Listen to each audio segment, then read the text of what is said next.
Lewis left the circuit just a few minutes ago. He gave some very polite responses to all the questions that were being asked of him. But it is such a disappointment for Lewis because, Mark Blundell, this really was the big opportunity, wasn't it? It was indeed, and it's a great shame for Lewis. And I'm still a little bit baffled by why they didn't bring him in when the tyres were in such state. And I'm also a little bit baffled why Lewis felt he needed to even run against Raikkonen in those stages, the first part of the race. But at the end of this, it still goes into Brazil. He's still got a 4-point lead, and it's still possible. And knowing Lewis, his thoughts will already be going ahead to exactly the task that's required in Sao Paulo. Yeah, you cannot dwell on this. You've got to go and wake up tomorrow morning and know that, you know, in a couple of weeks' time, you've got another event, and you've got a good chance of pulling it off. And for sure, he still goes in leading the World Championship, and he's still got the psychological edge, and he's got the performances we've seen to still pull it off. Yes, he's still got that 4-point lead in the Drivers' Championship table. We understand that if Fernando Alonso wins in Sao Paulo, then Lewis Hamilton needs to finish second. Any other winner, and Lewis Hamilton needs to finish in the top 4 to become world champion. All is not lost by any means, but we'll have more reaction, more analysis in a few minutes' time. Kimi Raikkonen has won here in China, Fernando Alonso second, Lewis Hamilton a non-finisher, so it all goes on to Brazil in 2 weeks' time. It all seemed to be in Lewis Hamilton's control as well, because the start he made was textbook, wasn't it? Exactly that. He came off the start very cleanly, and we thought that this was the beginning again of another great win, but nothing really to concern anybody about, apart from Alonso, who was actually going around the outside of Massa in the Ferrari, and actually pulled it off at one point, but Massa decided to come back at him again. But these conditions very tricky for all the drivers, bearing in mind they hadn't actually put any sort of load into their tyres beforehand. Again, Hamilton looked like the perfect start, and it was. Raikkonen right behind it, but not a problem. Alonso here just getting a little bit squirrely, trying to get underneath Massa again. Great fight between the Ferrari and McLaren. And that put Lewis away and into the distance, and really in a position to absolutely control the race. And this was the race where they could really afford a conservative approach in terms of the championship. So why did he not come in earlier? Yeah, that is something that's baffling me. I really don't understand it. I'm not sure whether there's something there from the driver's point of view where he calls it, or whether the team were telling him to stay out, or whether the team just felt that it still had a little bit more margin left. But for sure, he was pushing.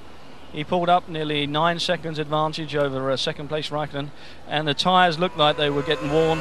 And at this stage, just towards the end of the life of the tyre, Raikkonen was hauling him in nearly a second a lap at this stage. And you just see Lewis is struggling for grip, huge amount of grip, struggling for it on the corners there, and Raikkonen climbing all over him. And unfortunately just making the move. But even then, why go racing against Kimi Raikkonen? Martin Whitmarsh might be able to throw a little bit of extra light. We were just debating exactly why, from the team's point of view, Lewis didn't come in earlier.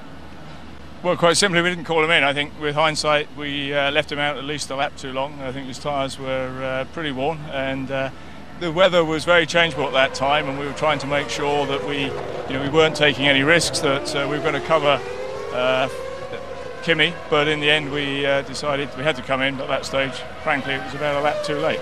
And in the end he lost it at the entrance to the pit lane. Try to sum up the disappointment within the team. Well, I think for Lewis, a very disappointing day. For Fernando, he's very much in the championship fight. For the fans, then we've got a pretty exciting race in Brazil in 2 weeks' time. So, I think we're still in good shape. Fernando did a great job today, and it was very difficult conditions. A sad day for Lewis, but as a team, we're still 1 and 2 in the Drivers' Championship. It's all to go for, and it's going to be a very tense Brazil.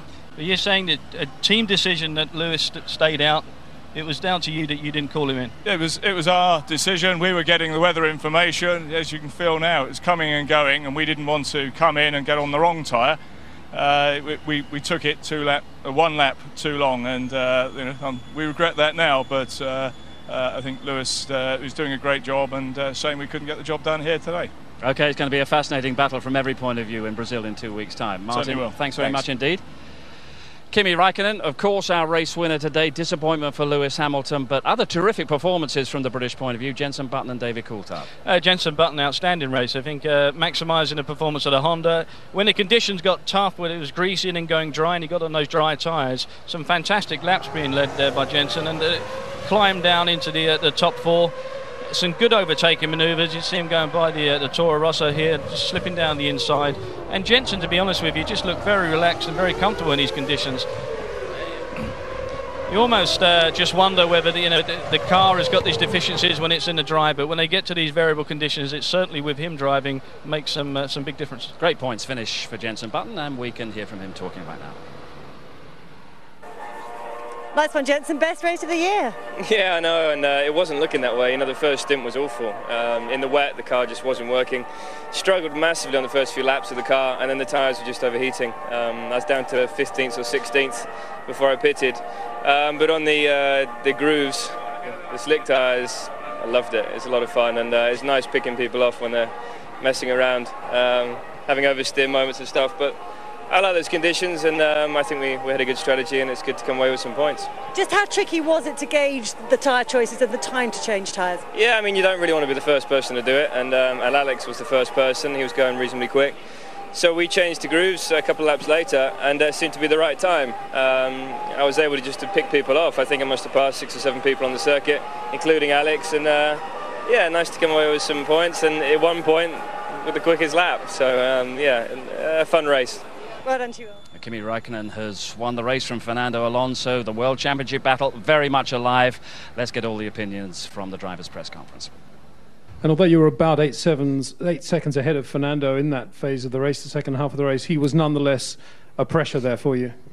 Yeah, for sure. I knew that he's pushing hard. He was catching me first when I had some problems with the front tires, but once they started working, I could keep the gap same. So I knew that then we should be fine. But you want to really keep pushing because you never know, if it rains a little bit, you might change the whole picture again. So I was happy to have a little bit breathing space, and like I said, all went well. We're back in the championship, and it'll be interesting in the last race. Certainly will. Congratulations to you, Kimi. Fernando, congratulations to you too.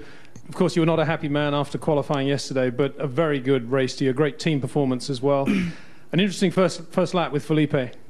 Yeah, I think it was good today, the result at the end, and these 8 points is a help for sure.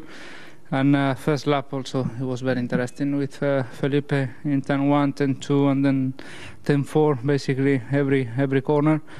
I didn't manage to finish the lap in front of him, and this cost me a little bit of time in the first part of the race because I was behind him and not very comfortable because you lose a little bit too much downforce in turn 7 and 8, the high speed corners. So at the end, I think he did a pit stop at one point that helped me a little bit.